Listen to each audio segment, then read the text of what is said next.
본격 밀리터리 팟캐스트 밀떡 시작합니다. 여러분 반갑습니다. 고현준입니다. 안녕하세요. 국방정론 박찬준입니다. 안녕하세요. 놀러온 정명섭 작가입니다. 네, 자 밀떡이 시작됐습니다.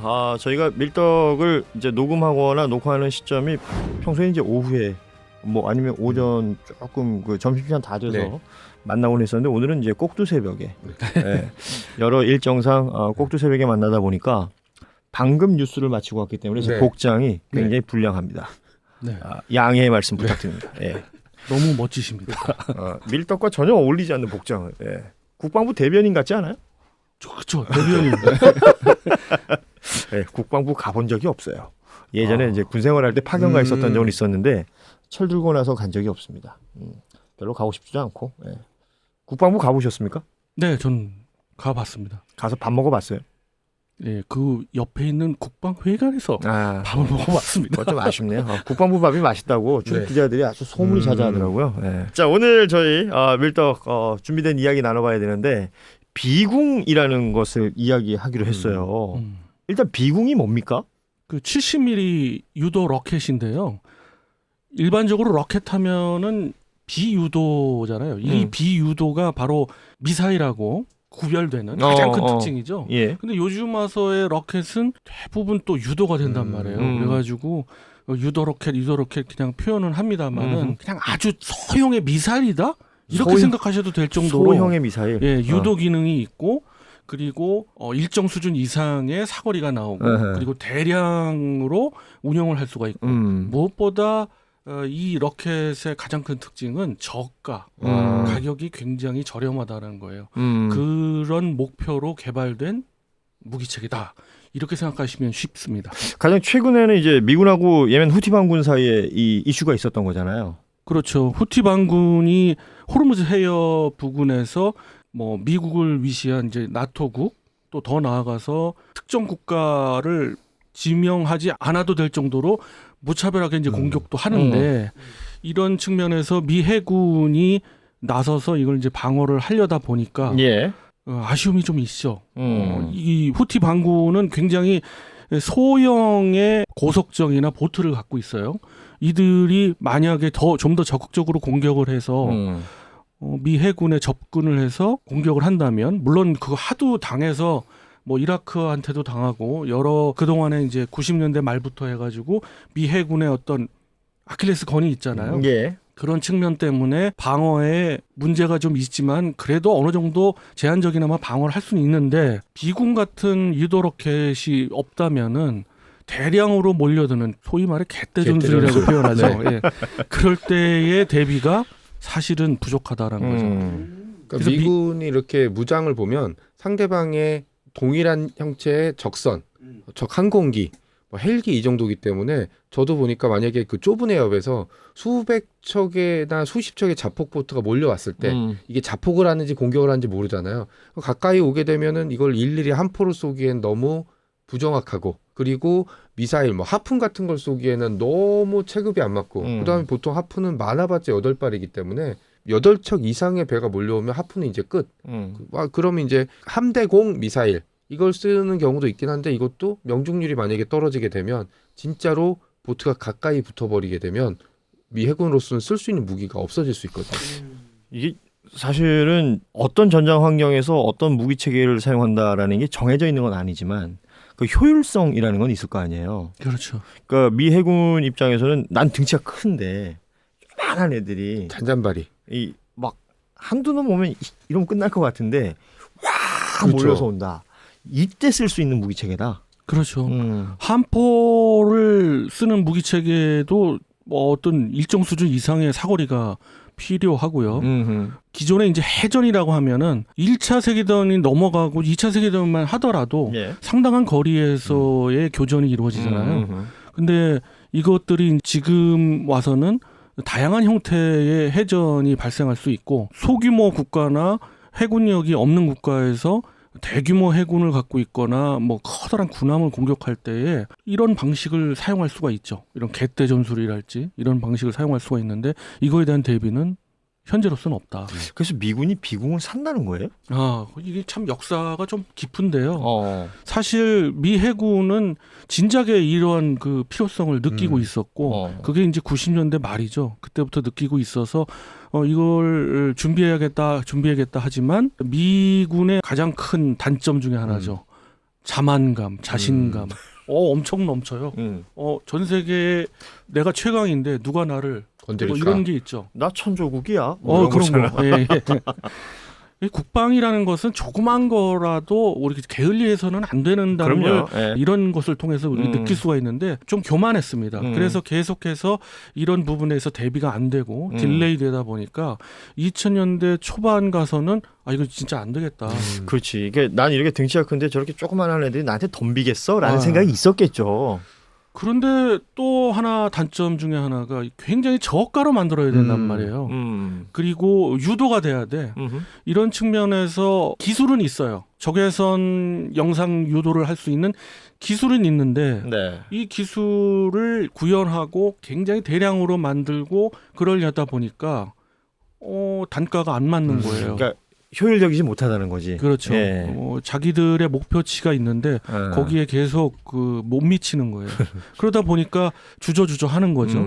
그리고 계속 연구 단계에만 있었고 대한민국에서는 역시 또 다른 문제가 생겼는데 이러한 개떼 전술에 가장 특화되어 있는 국가 북한 해군이죠. 그렇죠. 네. 바로 북한 해군입니다. 특히 서해안에 그렇죠. 이제 위협을 좀 가하고 있는 북한 해군을 보면 더더군다나 그런 특징이 있는데 우리가 흔히 그 1, 2, 3개의 커다란 군집으로 나누어져 있는데 그런 군집으로 하는 그 전술을 구사하고 있어요. 그 당시에도 구사하고 있었고요. 그리고 여기에 대처하려다 보니까 대한민국도 당연히 이 개떼 전술에 맞서서 어떤 방안을 내놔야 되는데 마땅치가 않았던 거예요. 거기에 이제 맞물려 가지고 미군이 해왔던 역할들을 일정 부분 우리가 이양을 해야 되는 전시학습 통제권 이양에 대한 어떤 반대급부로 그런 논의가 있었어요. 그 중에 7가지가 있는데 그 중에 하나가 바로 이 서해안의 북한 해군의 개떼 전술에 대한 대비였어요. 기존에는 어떻게 했냐면 미 육군의 아파치 공격 헬기가 동원이 돼가지고 대량의 로켓을 발사해서 괴면시키는 그러한 전술로 대응을 했는데 미 육군이 갑자기 이제 그 이라크전이나 걸프전으로 동원이 되는 바람에 계속해서 전력이 줄어들어요. 무조건 3개 대대 이상은 대한민국에 있어야지만 그 부분이 해결이 됐었는데 1개 대대, 2개 대대씩 줄어들다 보니까 미 육군이 그럼 대한민국이 해. 이래 보니까 대한민국도 발등에 불이 떨어진 거예요. 그러면서 우리가 그래도 자신하고 있었던 부분 중에 하나가 유도 무기 체계예요. 그래서 우리도 적외선 유도 기능이 있는 그런 미사일을 개발할 수 있는 능력이 있었거든요. 거기에다 우리의 특징이 뭡니까? 상당히 저가로 개발할 그렇죠. 수 있는 능력이 되는 그런 제조 강국이었어요. 이렇게 서로 니즈가 맞잖아요. 이러다 보니까 2007년쯤에 가서는 MOU를 체결하게 됩니다. 미국과 대한민국이 양국 공동개발이라는 그런 그림을 그리게 돼요. 그때부터 이제 시작을 하게 되는데 여기에서 또 많은 문제가 생기죠. 또 미국에서 왜 그걸 뭐라고 그러죠? 미 정부에서 예산 문제로 인해서 어떤 제한을 두는 그걸 뭐라고 그러더라? 셧다운이라고 그렇죠. 셧다운이라고 그러죠. 네. 그 셧다운에 걸린 거예요. 그래가지고 이 부분에 있어서의 그 예산이 들어가지가 않는 거예요. 그래서 중간에 같이 개발하려고 하는 쪽에서 한쪽에서 넘어지는 거예요. 그 중요한 것 중에 하나가 바로 미국이 갖고 있던 미사일, 그러니까 유도가 되지 않은 로켓을 이용하자는 거였어요. 하이드라 로켓이라고 하는데 70mm 로켓이 있거든요. 이걸 이용해서 저가 생산은 대한민국 쪽에서 맡으면서 이렇게 개발을 가자는 어떤 큰 그림이었는데 큰 축의 하나인 미군이 이제 드롭해 버리니까 우리가 이제 뭐든지 이제 우리의 역량을 이제 쏟아부을 그럴 시기가 온 거죠. 우리는 필요하니까. 여기서 우리가 그냥 좌초를 할 수도 있었는데 열심히 끝까지 판 거죠. 그러다 보니까 비공이 탄생하게 된 거예요. 참 복잡하고 다단한 단계를 거쳤지만 결국 우리가 비공을 가지게 됐다라는 건 사실. 한참 전에 가지게 됐죠. 네, 그러니까 사실이고 예. 이 비궁을 미군이 원한다. 이건 사실입니까?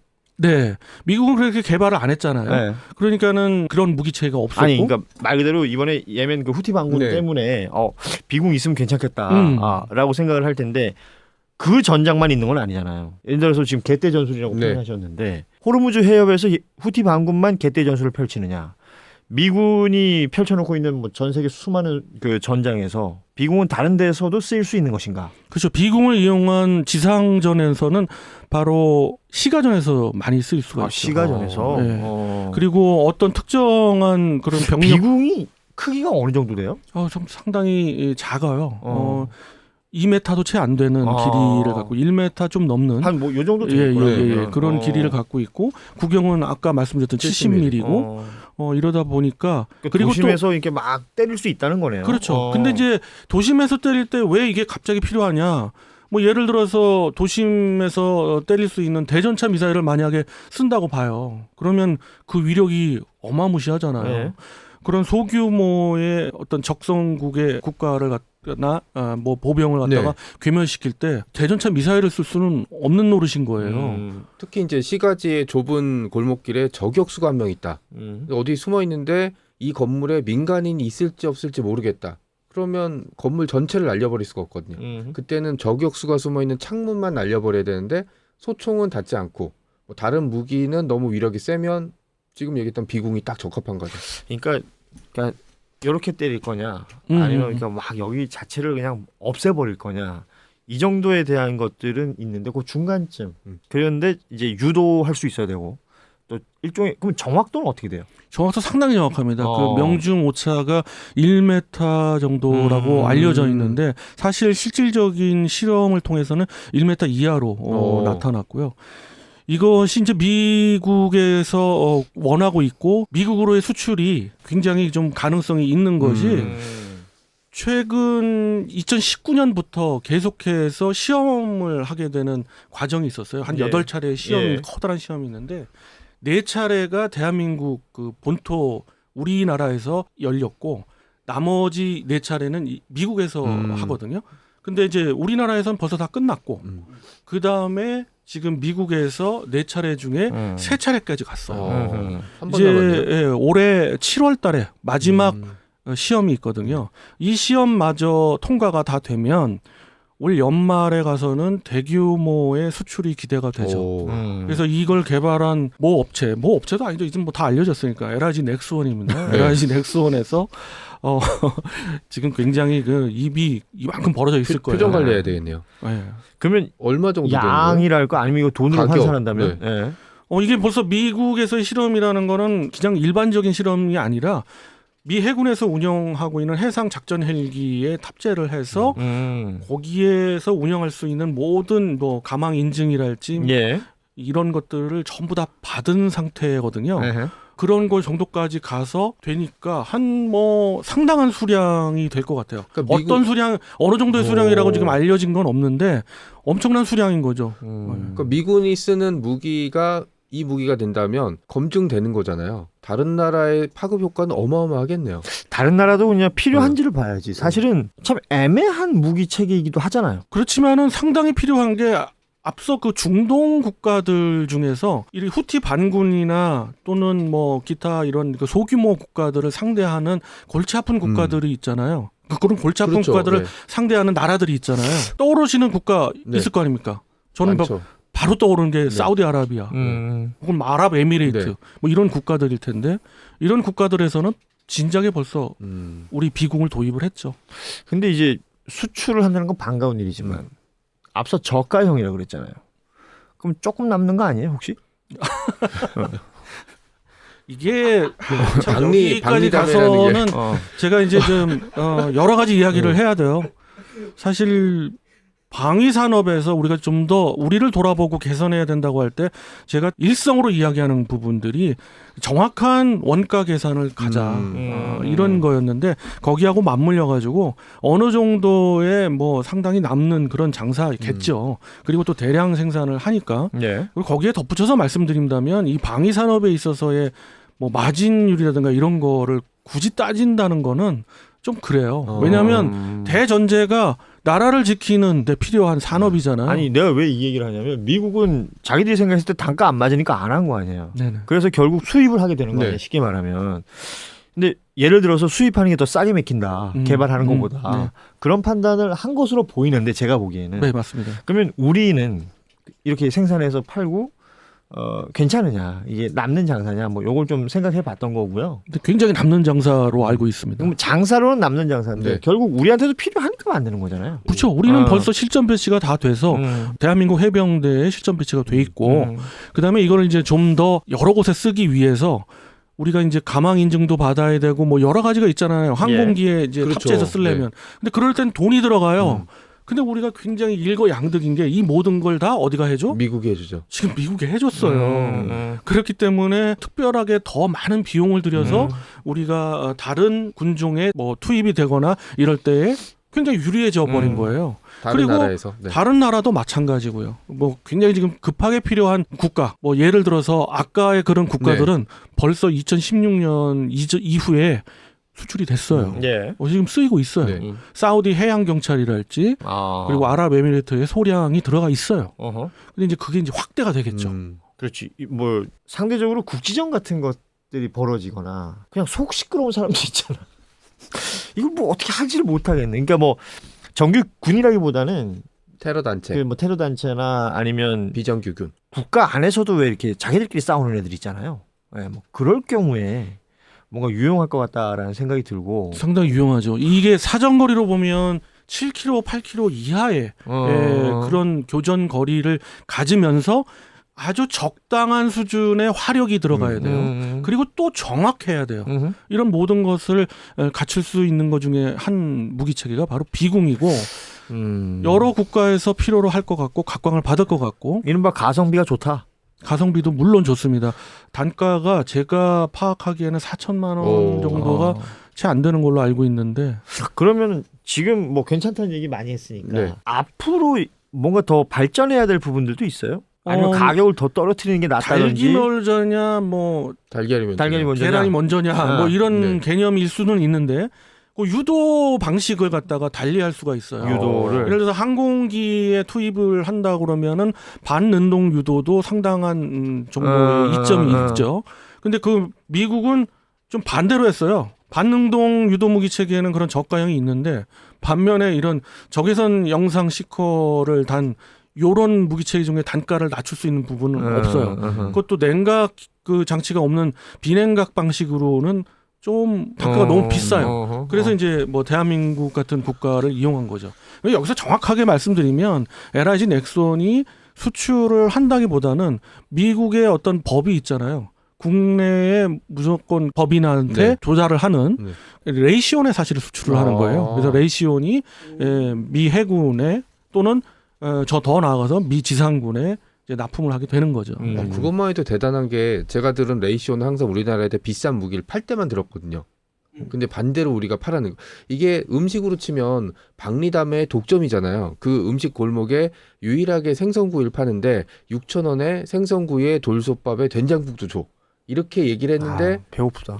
그게 딴 데는 아유 그 정도에 못해 10,000원 넘어야 되는데 LIG 넥슨이랑 대한민국은 맞춘 거예요 이거 6,000원에. 그러면 뭐 관광객들서부터 손님서부터 몰려서 그때는 알아서 줄 서라고 해야죠. 네. 어떻게 하다 보니까 이제 비궁으로 시작해서 생선구이로 끝이 났는데 네. 그만큼 가치가 있는 무기체계다라는 생각이 들고, 그러니까 이름이 비궁이잖아요. 네.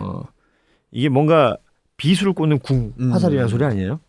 그러니까 그만큼 이 효율적이고 상대적으로 가성비도 있고 조금 자랑스럽게 생각할 필요가 있겠다라는 생각이 드는군요. 예. 무기를 뭐 전 세계 곳곳에 팝시다 이런 말하는 건 좀 조심스러운 부분이 있긴 한데 그래도 우리가 독보적이다라는 부분에 있어서는 자랑스러운 마음이 듭니다. 맞습니다. 자, 오늘 밀떡은 여기서 마무리하고 저희는 또 다음 시간에 다른 주제로 찾아뵙도록 하겠습니다. 여러분 고맙습니다. 안녕. 안녕히 계세요.